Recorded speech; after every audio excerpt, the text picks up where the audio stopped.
খাচ্ছি তোর ভাইয়ের গায়ে কোনো টাচ লাগবে না, তারপরেও আজ কেন আমার ভাই দুনিয়া থেকে উঠে নিল? বগুড়ায় স্বেচ্ছাসেবক দলের নেতা জিতুর সাথে 14 বছর বয়সী মেয়েকে বিয়ে দিতে রাজি না হওয়ায় মেয়ের বাবা অটোচালক শাকিলকে বাড়ি থেকে তুলে নিয়ে গিয়ে খুন করে জিতু। স্থানীয় সূত্রে জানা যায়, জিতু তার এলাকার মাদক সম্রাট হিসেবে পরিচিত। তার বিরুদ্ধে এর আগেও 4টি মামলা রয়েছে। বগুড়া জেলা স্বেচ্ছাসেবক দলের পূর্ণাঙ্গ কমিটিতে সে সহ সাধারণ সম্পাদক পদ পায়।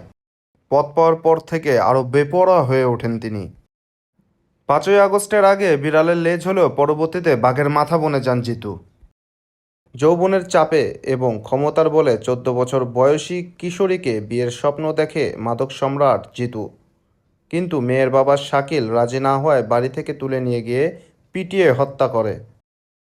এদিকে দলীয় শৃঙ্খলা ভঙ্গের সুনির্দিষ্ট অভিযোগে বগুড়া জেলা স্বেচ্ছাসেবক দলের সহ সাধারণ সম্পাদক জিতু ইসলামকে কেন্দ্রীয় কার্যালয় থেকে বহিষ্কার করা হয়েছে এবং অপরাধে দৃষ্টান্তমূলক শাস্তির দাবি জানানো হয়। আজকে যে অনাকাঙ্ক্ষিত যে ঘটনাটা ঘটেছে, আমরা মিডিয়ার মাধ্যমে আমরা যেটা জানতে পেরেছি, সেটাকে আসলে আমরা তীব্র নিন্দা এবং ধিক্কার জানাই।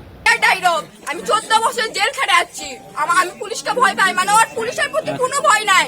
সেইটা না, আমাদের পাড়া সবাই জানে ও একটা পাগল ছাগল মানুষ, জিতু নামের মানুষ। আমার ভাই থেকে বিয়ে করতে চাইছিল, আমার ভাইদের বয়স কেবল 13 বছর। আমার ভাই বাধা দিছে যে আমি 13 বছরের মেয়ে কিভাবে তোমার সাথে বিয়ে দিই, তোমার বয়স 45 বছর। আমার ভাইকে বলছে তোমার মেয়েকে লেখাপড়া শেখাবো, সব শেখাবো। আমার ভাই তাও রাজি হয়নি।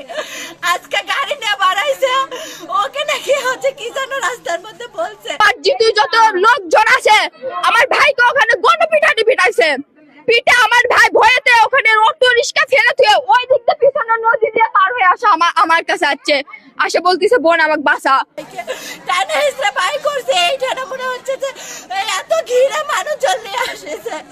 এবারে সবাই ছায়া থেকে দেখতে পারলো আমার ভাইকে বাঁচাতে পারতো। এরা কেউ করেনি।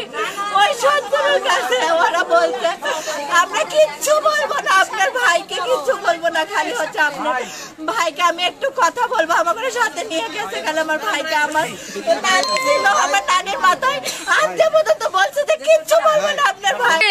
ওই পাশে দেখি মমিতররা স্টিক নিয়ে দাঁড়িয়ে আছে, এই পাশে জিতুর লোকজন, এই পাশে জিতুর মানে আমাদের বাসাটা চারপাশে ঘিরে দিয়েছিল।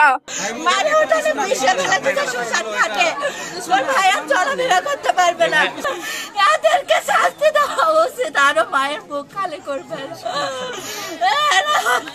ও যত নেশা বিক্রি করা থেকে শুরু করে যত অবৈধ কাজ ওরা করতো।